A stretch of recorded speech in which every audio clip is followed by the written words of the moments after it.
account sa atin? Meron bang ganon? Sabi niyan. Alam nyo mo, iba pag cover ang pinag-usapan. Noong panahon ho namin, pagka pasokan na, excited ako kasi gusto ko magbalot ng mga notebooks. Sino ho nakaranas doon? Pakitaas ang kamay. Ayan, mga kaedad ko kayo. Di ba sarap-sarap pagbalot ng books? Ang mahirap lang ibalot yung soft cover, di ba? Pero pagka hard cover, ang sarap-sarap. Ako nga po, sa school, sinasabi pa ng teacher ko, napakaganda ng book ng pagkaka-cover ni Mr. Nardo. O, nasa pa si Sir, ako po yan. Ay, lalaki pala, ba't may bulak-bulak-bulak?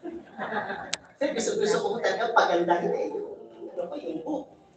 Kino-cover yun, by the way, hindi lang yung mga henerasyon na yun, wala nang cover-cover. Kasi sa kanila, tawag doon? iPad din, no? So, kami talaga nag-cover.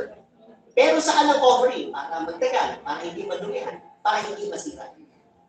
Si David, he was trying hard to cover up his sins para hindi siya masira sa harap ng mga tao.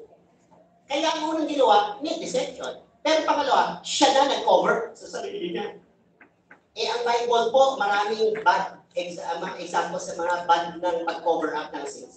Mga Romans po, ang sinasabi nila, kaya nililog ni Paul, Hebrew kami, excuse me, Abraham's descendant ito. Hindi nyo alam, ang sinasabi mo, hindi kayo ligtas, kami ang ligtas. Mga Romans po. Mga Pharisees, covering everything through their words, trying to cover up by their righteous manners, washing of their hands, Sabbath day. All of those rituals po are trying to cover their real identity. Mga Pariseo, paano nila kinover ang kasalanan? O kasi po, ang kanilang naggagandahang mga damit na may mga verses at talagang pag naglalakad sila ay napakabanal. Yung pala, cover up lang yun sa kanilang totoong kasalanan. Yung mapuputit, magagandang mga banal na kasuotan na hindi pwedeng i-touch ng may sakit.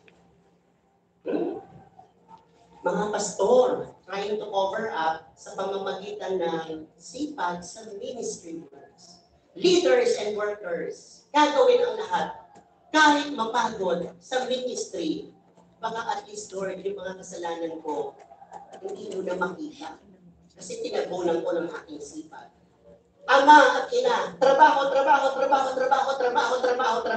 Puro trabaho. Bakit? Pag wala ng trabaho, maaalala ang totoong relasyon nilang mag-asawa. Maalala ang totoong problema ng bahay. Kaya susunugin ng sarili sa labas. Trying hard po to cover up yung emptiness in their hearts. Ang mga tao, itatago sa titulo, bishop ito, pastor ito, doctor, attorney, isa akong lawyer. You know my point. Tinatago sa titles ang hungkag na buhay dahil nasasaktan. Dahil hindi alam ang gagawin. Kasi Adam at Eve, sinabi ni Miss Kay, 2 Sundays ago, di ba? Sino ang nag-cover sila? When we sin, we cover. We are fighting so hard to be victorious. And why? To cover up our defeats. Laro namin yan. Yun ang mabigat. All this fighting to win. Sometimes, it's just to cover up the losses. Lahat gagawin. Para saan? Para itago ang isang bahagi ng buhay niya, pakiramdam niya yung talunan. Kaya ang lahat ay para lang pagmalaki. Ako'y nagtagumpay. Pero yung yan, isa ay kutura ng damdamin niya. Oo, nagtagumpay ako, pero may bahagi ng buhay ko, pilit ko lang itago. Sa pamamagitan ng David, hari ako, akin ang lahat. Pero alam na alam niya, mabigat ang damdamin niya, minsan siyang nagpapatay.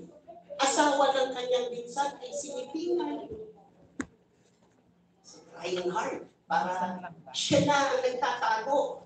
May deception na, siya pa ang nagtago sa sarili niya. Parang parehas, pero at least ang point po, ikaw trying hard. Patawarin mo sarili mo. Kasi patatawarin ka naman ng Diyos, paano? Magtigil ka ng marami sa church.